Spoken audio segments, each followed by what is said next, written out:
नमस्कार, बहुत स्वागत है आपका भारत 24 पर। आपके साथ मैं हूं पलक प्रकाश और अहम खबर से करेंगे बुलेटिन की शुरुआत। तुर्की और सीरिया में भूकंप से भारी तबाही हुई है। अब तक 3800 लोगों की जान जा चुकी है। हजारों घर जमींदोज हो चुके हैं। राहत और बचाव कार्य लगातार जारी है। 14,000 से ज्यादा लोग घायल बताए जा रहे हैं और अभी भी सैकड़ों लोगों के दबे होने की आशंका है। हालांकि आपको बता दें कि भारत की तरफ से भी मदद का हाथ बढ़ाया गया और भारत ने एनडीआरएफ की टीम भेज दी है। तो बड़ी खबर आपको बता रहे हैं, हर तरफ सिर्फ और सिर्फ विनाश के निशान नजर आ रहे हैं। यहां पर आपको बता दें, अब तक 3800 लोगों की जान जा चुकी है और 14,000 लोग घायल हैं और अभी भी कई लोगों के मलबे में दबे होने की आशंका है। बड़ी खबर आपको बता रहे हैं और हालात को देखते हुए भारत ने सहायता का हाथ आगे बढ़ाते हुए एनडीआरएफ टीम को रवाना कर दिया है। तो तुर्की और सीरिया में भूकंप से भारी तबाही हुई है। आप तस्वीरें भी देख सकते हैं किस तरीके से बड़ी बड़ी बिल्डिंग धराशायी हो गई, मलबे में तब्दील हो गई। 14,000 से ज्यादा लोग घायल हुए और अभी भी सैकड़ों लोगों के दबे होने की आशंका जताई जा रही है। बड़े पैमाने पर बचाव और राहत कार्य लगातार जारी है।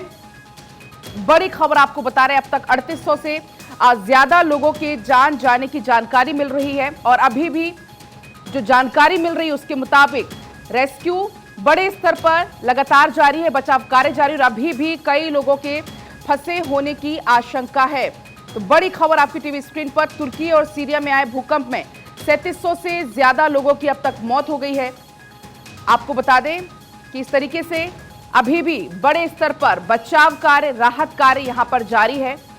हर तरफ सिर्फ और सिर्फ तबाही के, बर्बादी के निशान नजर आ रहे हैं। राहत और बचाव कार्य लगातार जारी है और जो संख्या है मरने वालों की, घायलों की, वो संख्या भी बढ़ने की आशंका है क्योंकि बचाव कर्मी अभी भी प्रभावित इलाकों में फंसे हुए, मलबे में फंसे हुए लोगों की तलाश में लगातार जुटे हुए हैं। तो जो संख्या फिलहाल बताई जा रही है वो संख्या अभी और बढ़ने की आशंका व्यक्त की जा रही है क्योंकि रेस्क्यू ऑपरेशन अभी थमा नहीं है। रेस्क्यू ऑपरेशन अभी लगातार जारी है, तो उसके चलते ये जो संख्या है वो अभी और बढ़ सकती है। हर तरफ सिर्फ और सिर्फ तबाही का मंजर यहां पर नजर आ रहा है। बड़ी बड़ी बिल्डिंग देखिए किस तरीके से यहां पर धराशायी हो गई, मलबे में तब्दील हो गई। दूर देश में तबाही आई तो हिंदुस्तान के प्रधानमंत्री नरेंद्र मोदी ने तुरंत दरियादिली दिखाई। उन्हें फौरन मदद का ऐलान किया और कहा कि भूकंप से तबाह हुए तुर्की में राहत और बचाव के लिए भारत पूरी तरह से मदद करेगा। यहां से एनडीआरएफ की टीम, डॉक्टर्स, राहत सामग्री तुर्की भेजे जाएंगे। आपको बता दें, इस्तांबुल में भारतीय दूतावास के जरिए यह मदद तुर्की वासियों तक पहुंचेगी। इसको लेकर आप ये रिपोर्ट में समझिए।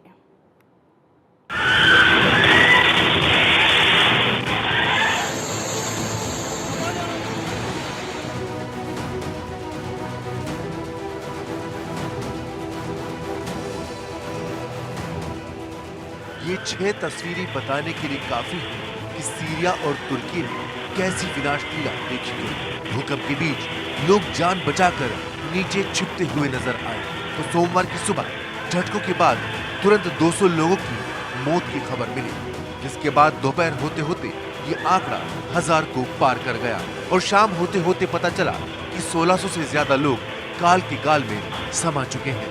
कुदरत का ये कहर यही नहीं रुका और अगली सुबह आते आते ये आंकड़ा 4000 को पार कर गया। हालांकि ये आंकड़ा अभी और बढ़ सकता है। किसी के भी रोंगटे खड़े करने वाली ये तस्वीर लोगों की चीखें निकाल देगी। घरों के मलबे के नीचे अभी भी काफी लोग फंसे हुए हैं, जिनकी सांसों की डोर प्रशासन थामने की कोशिश कर रहा है।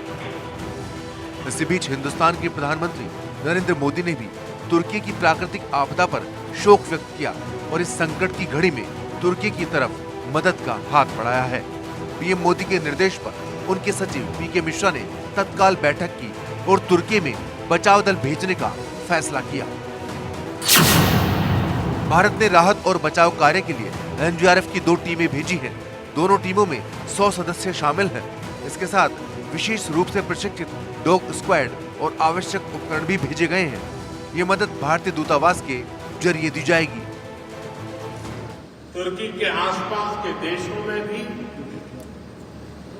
नुकसान की आशंका है। भारत के 140 करोड़ लोगों की संवेदनाएं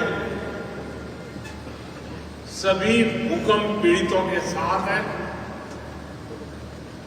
भारत भूकंप पीड़ितों की हर संभव मदद के लिए तत्पर है। विनाशकारी भूकंप के बाद तुर्की में ड्रोन से ली गई इन तस्वीरों को देखिए गगनचुंबी इमारत मिट्टी का ढेर हो चुकी है। आसपास छोटी छोटी कारें खड़ी दिखाई दे रही हैं और लोगों का हुजूम उमड़ा हुआ है। जमीन में दफन जिंदगियों को बचाने की जद्दोजहद जारी है।